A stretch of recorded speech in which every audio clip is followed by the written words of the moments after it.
ॐ नमो भगवते वासुदेवाय नारायणं नमस्कृत्य नरं चैव नरोत्तमं देवीं सरस्वतीं व्यासं ततो जयमुदीरये। हे कृष्णा करुणा सिंधु दीनबंधु जगत्पते गोपेश गोपिका कांत राधा कांत नमोस्तुते। तप्त कांचन गौरांगी राधे वृंदावनेश्वरी वृषभानुसुते देवी प्रणमामि हरिप्रिये। वाञ्छाकल्पतरुभ्यश्च कृपासिन्धुभ्य एव च पतितानां पावनेभ्यो वैष्णवेभ्यो नमो नमः। जय श्री कृष्ण चैतन्य प्रभु नित्यानंद श्री अद्वैत गदाधर श्रीवासदि गौरभक्तवृंद। हरे कृष्ण कृष्ण कृष्ण हरे हरे हरे राम राम राम हरे हरे। हरे Krishna. So today we are going to discuss about the basics or the similarities or the connection between Srimad Bhagavatam and Bhagavad Gita. Why these two books are considered to be the foundational scriptures of Gaudiya Vaishnava Sampradaya or any spiritual person whomsoever it may concern. These two books are considered to be the foundational scripture for a spiritualist, that is Bhagavad Gita and Bhagavatam. Srila Prabhupada added two more books for Gaudiya Vaishnavas. He added Nectar of Instruction and as well as Nectar of Devotion, Upadeshamritam and Bhakti Rasamrita Sindhu.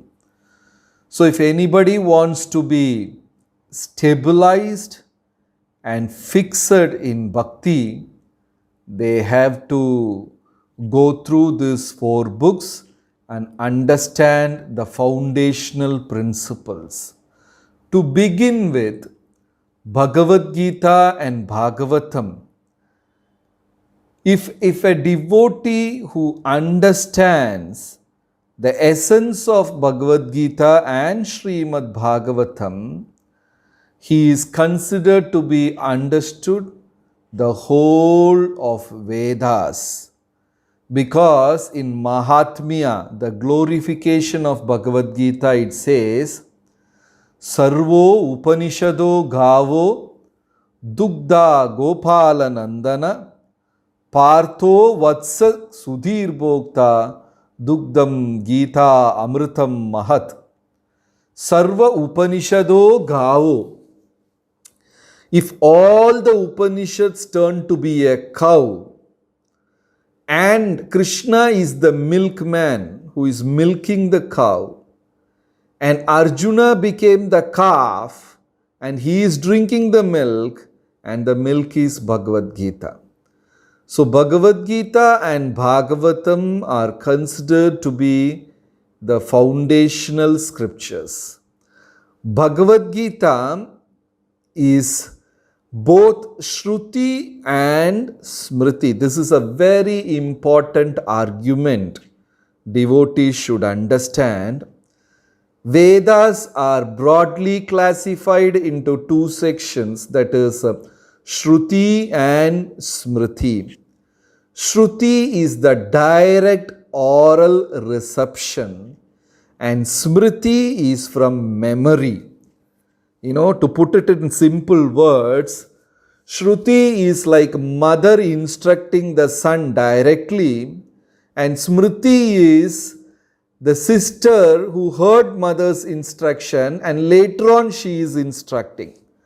So what the traditional spiritualists, especially Gyanis, they say we don't follow Smriti, we follow only Shruti, and all the quotations should be from Shruti. But Bhagavad Gita is both Shruti and Smriti. How? Because Arjuna directly received it from Krishna, so it is Shruti. Bhagavad Gita is Shruti. At the same time, it is Smriti because Bhagavad Gita is portion of Mahabharata, in the Yuddha Parva. So, it is a portion of Mahabharata, so it is Smriti also. So, Bhagavad Gita, that is why Bhagavad Gita is unanimously accepted by all the acharyas, pandits, scholars and critics of every spiritual, group or every spiritual division. Everybody. Shankaracharya had commented on Bhagavad Gita, Ramanujacharya had commented, Madhvacharya had commented. Not only spiritual people, even material leaders, many of them. It is unanimously accepted because it's a Vedic book. It is Shruti as well as Smriti. So anybody can accept, and there is no logic for them to reject Bhagavad Gita. Bhagavatam is one step higher. It is Smriti and Nyaya Shastra. Okay? Hope you are able to follow what I am trying to say. So let us put it in very, very simple words. First, let us take Bhagavad Gita. It is a Vedic book. It is Shruti as well as Smriti. Because it is Shruti, Smriti and Vedic book, everyone accepts Bhagavad Gita. And very beautifully Krishna is taking Bhagavad Gita from worldly things to surrender unto him. If you see the first chapter of Bhagavad Gita, it is all worldly things. Arjuna is speaking, ladies will become women and I have to respect my elders and this is not moral, that is not Kshatriya Dharma, this is the speaking all worldly things. And Krishna gradually taking Arjuna from worldly things to finally surrender unto his lotus feet. So this is a Vedic book once again. It is Shruti as well as Smriti. So everyone accepts Bhagavad Gita. This is the glory of that book. Not only that, even material leaders, teachers, politicians, philosophers, even psychological people, everyone accepts Bhagavad Gita and they all practice Bhagavad Gita, right? So let us see few aspects of Bhagavad Gita. Bhagavad Gita is a moral book. It is a business book. It is a psychological book. It is a religious book. It is a human resource book. It is a spiritual book. Any aspect will suit Bhagavad Gita. That is why it is a book which can be accepted by people from any walks of life. So, moral. You see in the first chapter of Bhagavad Gita, it fully speaks about moral things. Arjuna is telling, I have to respect my teachers. I have to respect my parents. Why do I need kingdom at the cost of my relatives' lives? I don't want to kill Dronacharya and capture the kingdom. He is my guru.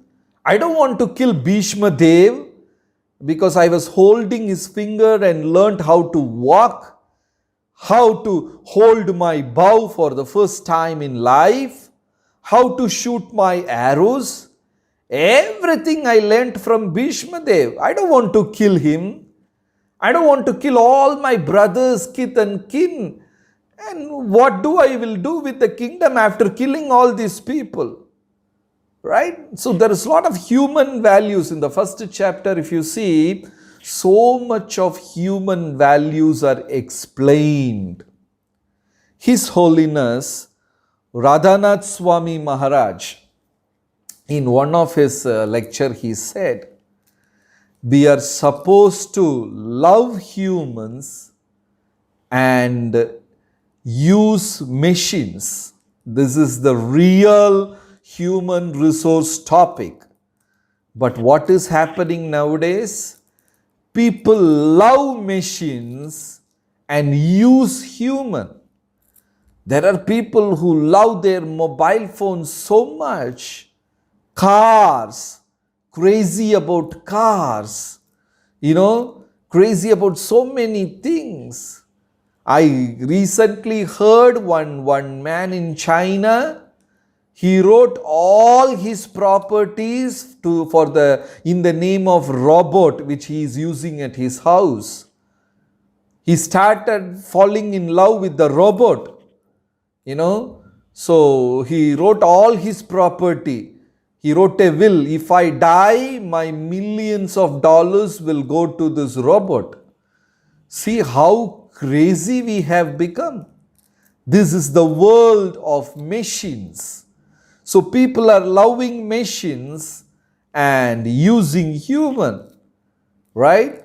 But Bhagavad Gita first chapter speaks so much about human values. Arjuna is telling, I have to respect my teachers, my friends, and I don't want to kill all these men because their wives will become widow and they will be without shelter and nobody to protect them. I don't want to be the reason for all these things. And beautifully Prabhupada is explaining, it is a duty of a human to protect ladies, animals, elderly people, children. So many beautiful, wonderful moral values are explained in the first chapter of Bhagavad Gita, right? And you take another topic like business.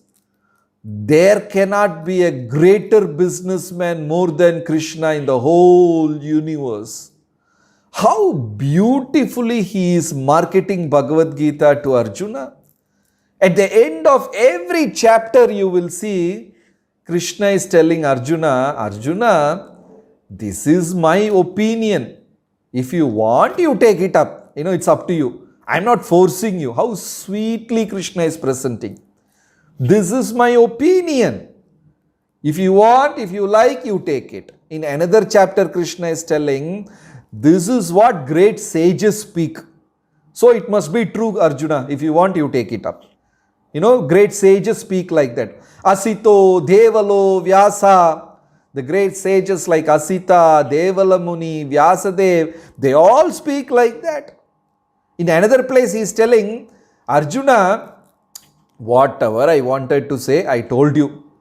Now it is up to you. If you want, you take or you reject it. Yata ichchasi tata kuru.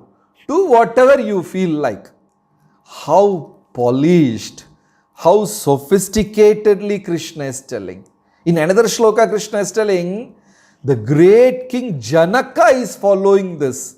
So, it's good for you to follow. In only one shloka in entire Bhagavad Gita, Krishna had become very forceful upon Arjuna. Just in only one sloka. You see how do we preach? When we preach and the listener doesn't obey, we get very disturbed.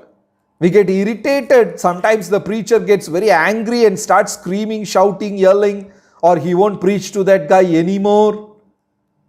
But Krishna is in only, out of all the 700 shlokas, only in one shloka Krishna is telling, Nasrokshyasi, Vinangshyasi, Arjuna, if you don't listen to me out of ego, you will be finished. Only in one shloka of the entire Bhagavad Gita, Krishna is giving a warning. Otherwise he says, this is the right marga. Saints do like that. Janaka does like this. This is what people do. This is my opinion. Very polished Krishna is talking. In one shloka he says, Nasrokshyasi vinangshyasi Arjuna. If you don't listen to me, you will be finished. How beautiful marketing Krishna has done. So what happened now? The great marketing gurus in this world nowadays, they're all taking Bhagavad Gita and trying to use it and how to speak and how to apply. They are using it, right? Okay, now let us take about psychology. There is no big book or better book, psychological book, than Bhagavad Gita in this whole creation. Krishna is telling so many things about psychology in Bhagavad Gita. Krodhat bhavati sammoha, sammoha smriti vibramaha, smriti bramshat buddhinasho, buddhinashat pranashyati. Krishna is telling Arjuna, Krodha, anger means illusion.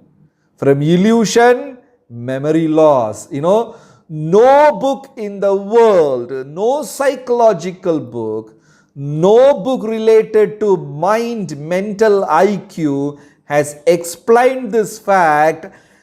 Reason for memory loss is anger. What beautifully Krishna had explained. The moment you get angry, you are illusioned. And gradually you become illusioned, you will have memory loss. In olden days, at the age of 90, 100, people used to remember so many things. His Divine Grace A.C. Bhaktivedanta Swami Srila Prabhupada, at the age of 80, he used to quote shlokas and, remember everything. Even when his body became fragile, Prabhupada was on the deathbed. Still consciousness was so alert and wide awake. And the memory was so sharp. And Prabhupada could speak amazing things on the bed. Even on November 14, 1977, Prabhupada was speaking. And at last, Prabhupada said, what is Krishna consciousness? Prabhupada was lying on the deathbed. And all his senior disciples were standing around, somebody trying to give water, somebody is doing mild Harinam Sankirtan, and all the seniors gathered around, and Prabhupada was very feeble in his voice. And he was telling, and somebody asked him, any final instruction? Then Prabhupada said, what is mean by Krishna consciousness? Understanding that everything happens by the will of Krishna is Krishna consciousness. He spoke such a wonderful, profound statement on that last day. Very sharp. But we have memory loss. We always miss our keys. Sometimes we miss our wallet. We keep things in some place and we keep searching around every other place in this world. And why is that memory loss? Because we have uncontrolled anger. Krodhat bhavati sammoha, sammoha smriti vibramaha, smriti bramshat buddhinasho, buddhinashat pranashyati. From anger, illusion arises. From illusion, there is memory loss. From memory loss, buddhinasha. Very important. Such a wonderful psychological book. It is also a human resource book. The wonderful shloka of Bhagavad Gita. Uddaret atmanatmanam atmanam avasadayet atmaiva hi atmano bandhur atmanam ripuratmanaha. There is no better shloka anywhere else apart from the shloka where Krishna says, Arjuna, mind is the reason for everything. Atmanam ripuratmanaha. Your mind is your best friend as well as your worst enemy also. You are your friend and you are your enemy also. Uddaret atmanatmanam. Raise above. Uplift your mind with the help of the mind only. What a wonderful statement. Arjuna, raise above the mental level. Uplift your mind with the help of mind only. Mind is your best friend as well as the worst enemy. So beautiful. This has been the best shloka human resource book. Prabhupada speaks about so many things, how a leader should be, how self-controlled should be, how selfless he should be. And great leaders in this world like Mahatma Gandhi, Abraham Lincoln, and scientists like Einstein, they all have spoken so much about Bhagavad Gita. They appreciated. And Einstein is like a wonderful scientist, discovered and invented so many things in this world. He told such a profound, realized statement. He said, I have wasted my life and not read Bhagavad Gita till today. I feel sad about it. A man who has invented so many things in this modern world, he said, my life is useless, because I didn't read Bhagavad Gita in time. What a statement. This is a psychological book. This is a human research book. Of course, this is a religious book. If you take the 10th chapter of Bhagavad Gita, Krishna is telling, among Pandavas, I am Arjuna. Among birds, I am Garuda. Among mountains, I am Himalayas. Among rivers, I am Ganga.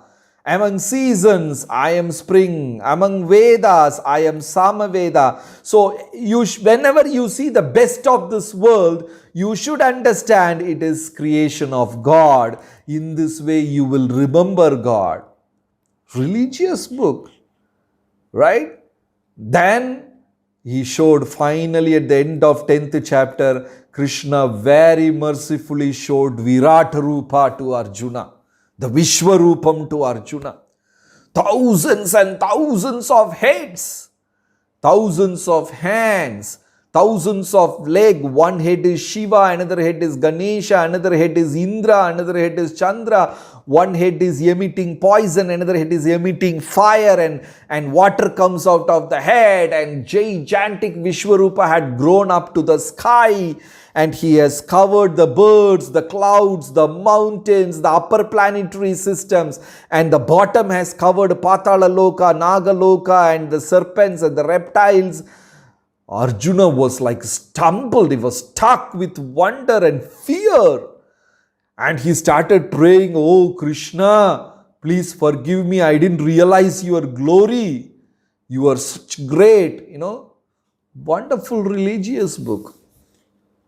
And if you speak about personal relationship, how beautiful relationship is explained in Bhagavad Gita between Arjuna and Krishna.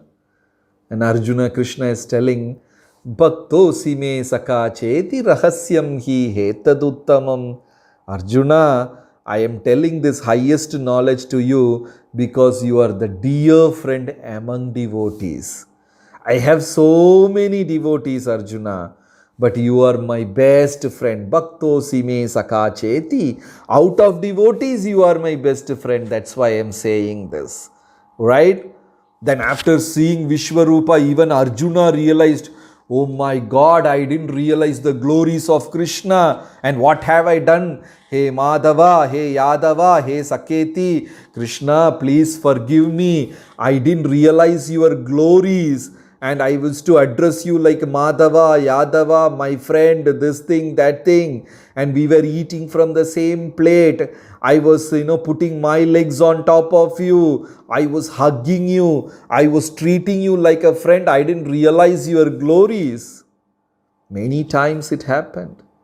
Once when Narada Muni went to meet Krishna in Dwaraka, Krishna was sitting on his Singhasan, and Arjuna is sitting opposite. And Arjuna had put his legs on Krishna. And with the legs, Arjuna is tickling Krishna with the legs. Can you imagine? Krishna is sitting with the legs stretched. Arjuna is sitting on the opposite side and he has dropped his legs on Krishna. And with the legs, he is tickling Krishna with his legs. And Krishna like a baby boy laughing and jingling and laughing. And Narada Muni saw this and he was like, oh, a normal human being, a Nara, how can he use his legs and tickle Krishna? Is it fair? And Narada became very disturbed. Krishna said, don't worry, he is my best friend. He has the rights to do. If you go to Pandharpur in Maharashtra, Krishna had allowed devotees to climb on his shoulder, climb on his head. In Jagannath Puri, every day night they do Gopi Vesha for Jagannath. Nice Shringar, beautiful decoration with flower, dress made out of flowers. Because they believe in the midnight gopis come and take darshan of Jagannath. So to make that dressing, because Jagannath is very huge in Puri, these pujaris have to climb on top of Jagannath's hand, climb on his body and still decorate. Jagannath has allowed. Out of friendship, Krishna had allowed Arjuna. That is why Krishna became a charioteer to Arjuna. And Arjuna was in the battlefield telling, turn right, turn left, do this, do that. And like an obedient servant, Krishna was driving the chariot. At some point, Arjuna used to get angry. Krishna, do this, I'm telling you, go fast. He used to get angry, forgetting the fact that he is simply winning the battle because of Krishna. And relationship. Krishna went to Rajasuya Yajna and begged Yudhishthira Maharaj and said, please give me some seva. So personal relationship, Bhagavad Gita speaks beautiful personal relationship between Arjuna and Krishna. And humility about Lord, it is amazing, it's amazing. In one shloka, Krishna is telling Arjuna, Pratijanihi kaunteya name bhakta pranashyati. Arjuna, you go and declare to the whole world that Krishna's devotees will never perish. You go and say this. You go and declare this. Then Arjuna asked Krishna, you have been speaking the whole Bhagavad Gita, all these hundreds and hundreds of shlokas. Why you want me to go and tell this one shloka particularly? Why I should say one shloka? You could have spoken that shloka also. Why are you asking me to speak? Pratijanihi kaunteya. Arjuna, you go and declare, Name bhakta pranashyati. Krishna's devotees will never perish. So when Arjuna asked this question, Krishna said, Arjuna, if I make a vow, I may break it. But if my devotees make a vow, somehow I will make it happen because they are everything to me. When I make promises, I may break it. Like in the battle, I told I will not take weapons, but I took weapons. But when my devotees say something, I will follow that at any cost. Like Prahlad said, Stambhe, Krishna is there, Hari is there inside the Stamba, inside the post, inside the pillar. When Prahlad said that, Lord Narsinghdeva came out of the pillar. Nijabhritya Bhashitam. Why Narsinghdeva came out of the pillar? Just to make his servant's word true. It is not like that Narsinghdeva came in the morning 6 o'clock itself and dressed himself and sat inside the pillar and waiting for the time to come out. Not like that. When Prahlad said he is inside Stamba, he is inside the pillar, Narsinghdeva came out of the pillar. He simply wanted to make his words true because Krishna is telling in Bhagavatam, Gopis, my dear Gopis, there is no energy in this world which can defeat me. There is nothing in this creation which can defeat me. If at all I get defeated to someone, bhakta, only to a devotee I get defeated. Na pareham. Nobody else defeats me. Only my devotee defeats me. Because Krishna loves his devotees. And devotees he has given a highest esteem. Lord Ramachandra needed bridge to cross Lanka. Whereas Hanuman, went in one jump. He glorifies his devotees more than himself. He says, they are my ornaments, they are my pran, they are my life. He told to Vibhishana, I came to Lanka simply for you. And to Guha, Ramchandra said, you are my fifth brother. To gopis he said, you are my life. Lord Chaitanya told Rupa Goswami, Rupa, don't show so much of humility. Your humility is breaking my heart. Please. And when Haridas Thakur was very tired, almost he is about to die and chanting the holy name, struggling to chant, Lord Chaitanya said, Haridas, you don't have to chant. Because we can understand you're filled with Harinam. You don't have to chant. What a loving relationship Krishna has got with his devotees. So when you speak about humility, there are so many shlokas where Krishna is expressing humility to his devotees. And finally, the 18th chapter of Bhagavad Gita speaks about renunciation. That is the ultimate, the Sharanagati shloka. Sarvadharman parityajya mamekam sharanam vraja aham tvam sarvapapepyo mokshayishyami masuchaha. Sharanagati shloka. The 18th chapter fully speaks about renunciation. So if you see Bhagavad Gita, it starts from worldly things and ends in surrender to Lord. Bhagavatam starts from surrendering and ends in holy name.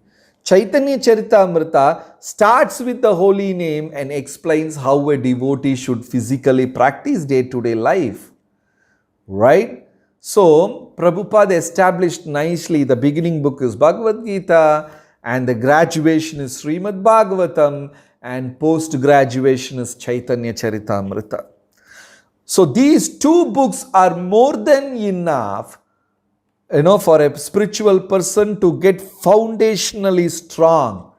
Bhagavad Gita and Bhagavatam. Once again, Bhagavad Gita is a Vedic book, Bhagavad Gita is Shruti, Bhagavad Gita is Smriti. That's why everyone unanimously accepted Bhagavad Gita. And Bhagavad Gita touches moral topic, business topic, philosophical topic, psychological topic, human resource, humility, and finally spirituality.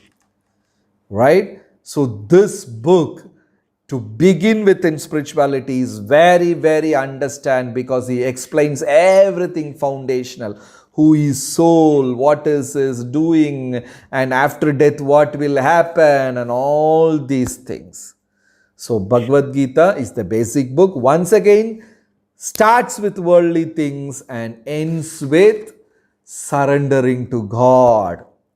Now let us see what is Bhagavatam. Bhagavatam starts with surrendering to God and ends in holy name. What is the first? It says, Janmadi asya yataha. Janmadi asya. These two words, Janmadi asya. These two words are the first two words of Vedanta Sutra, the Vedas. There are 4 Vedas, Rig Veda, Yajur Veda, Sama Veda, Atharvana Veda. Rig Veda also starts with, the original Vedas also starts with the same sound, Janmadi asya. And Vyasadeva started Bhagavatam also with the same sound, Janmadi asya. Why he did that? Just to prove this is the summary essence of Vedas. If you read Bhagavatam thoroughly, that means you have understood Vedas. That's why he took that same word. Like Valmiki took that word for Ramayana. So one day Valmiki was sitting and meditating. Then he saw 2 birds chirping and hunter shot that bird. So Valmiki became very angry and cursed the hunter. He said, Pratishta manishada. Hell with you, hunter. And he took that shapa, that curse, and used as the first word in Ramayana, manishada. It starts with that. In the same way, Vyasadeva took the first 2 words of Veda and put it in the beginning of Bhagavatam, Janmadi asya yataha. It starts just to say this is the summary of Vedas. So you don't have to go through all the 4 Vedas. Bhagavatam is more than enough. It covers everything about Vedas. Right? So that is why Bhagavatam is Smriti as well as Nyaya. Because it is part of Puranas, there are many conversations in Bhagavatam which are from memory. So it is a Purana. How it is a Nyaya Shastra? Logic, because it uses the same word as Vedas. Right? And in the first shloka itself, Bhagavatam establishes Krishna is the Supreme Lord. But Bhagavad Gita doesn't say very explicitly. Only in certain chapters in between and towards the end, Bhagavad Gita says Krishna is supreme. But Bhagavatam, right from the first shloka itself, Shri Bhagavan Uvacha Janmadiyasya Yataha. It starts like that and it says Shri Bhagavan Uvacha, and the first shloka ends Satyam Param Dhimahi. I meditate on that absolute truth. And who is that absolute truth? Bhagavan. And who is Bhagavan? Krishna. So Bhagavatam first shloka itself, no polished talking. Like Krishna talked in Bhagavad Gita, very polished, no polished talking at all. Directly Bhagavatam says Krishna is the Supreme Lord. And how to attain Krishna? The last shloka says, Nama Sankirtanam Yasya Sarva Papa Pranashanam Pranamo Dukkha Shamano Tam Namami Harim Param. The holy name of Krishna is the ultimate process. It is the goal. It is the solution, it is the process, and it is to be chanted to begin our spiritual life. So it is like one shot medicine for everything. So Bhagavatam is a Nyaya book also, because it starts with the same syllable as Vedas, and Bhagavatam proves Krishna is the Supreme Lord, and it ends with the holy name. Right? So now you see, to put it together, to make it a better understanding, Bhagavad Gita is a Vedic scripture, Shruti and Smriti, so everybody accepted. Bhagavatam is Smriti and Nyaya and summary of Vedas, so everybody accepted. And what are the similarities and differences of Bhagavad Gita and Bhagavatam? Right? Bhagavad Gita started with worldly things and end with Krishna. Bhagavatam started with Krishna and end with the holy name. Right? And one beautiful thing about Bhagavatam is, because Bhagavatam very straightly, very clearly speaks about Krishna, no Mayavadis or impersonal translators and commentators could touch Bhagavatam. Whereas Bhagavad Gita, everybody had touched, even politicians like Sarvepalli Radhakrishnan ji, the first president of India, he has written explanation for Bhagavad Gita. Mahatma Gandhi had written explanation for Bhagavad Gita. So many movie people, politicians, ministers, everybody had touched Bhagavad Gita and given their own explanation. But Bhagavatam, even Shankaracharya did not touch. Even Shankaracharya didn't touch Bhagavatam. He was so scared. Because Bhagavatam very straight he speaks about Krishna and says Krishna is Supreme Lord. Directly it says. Right? So, no Mayavadis, no interpreters, no translators, none of them touched Bhagavatam. And in Bhagavad Gita commentaries, there are so much of speculative knowledge. But in Bhagavatam, there is no speculative knowledge. Right? So these are the similarities and differences between Bhagavad Gita and Bhagavatam. So once again, these two books are the foundational books for a Vaishnava, for a spiritual person, especially Gaudiya Vaishnavas. That's why Lord Chaitanya Mahaprabhu recommended Bhagavad Gita and Bhagavatam. These two books, if we can regularly listen to those books and chant the shlokas and understand the meaning and try to implement this meaning, then life becomes very, very successful. So once Chaitanya Mahaprabhu was traveling and he saw a illiterate man holding Bhagavad Gita upside down and keep on crying. And Chaitanya Mahaprabhu asked, why are you crying? When all the disciples were laughing at him, look at him, he doesn't even know to hold a Bhagavad Gita and he is crying. So Mahaprabhu went to him and asked, my dear sir, why are you crying? Then that man said, Mahaprabhu, look at the picture here. Arjuna is sitting on the chariot and Krishna is sitting below Arjuna and driving like a servant. Why my Lord has to do all these things? Why my Lord should come to a menial position? And by understanding, by thinking about this, I feel Krishna is very merciful. That's why I feel crying. So Mahaprabhu said, even though you are illiterate, you understood everything about Bhagavad Gita. So the essence of Bhagavad Gita is very, very important because it establishes Krishna is the Supreme.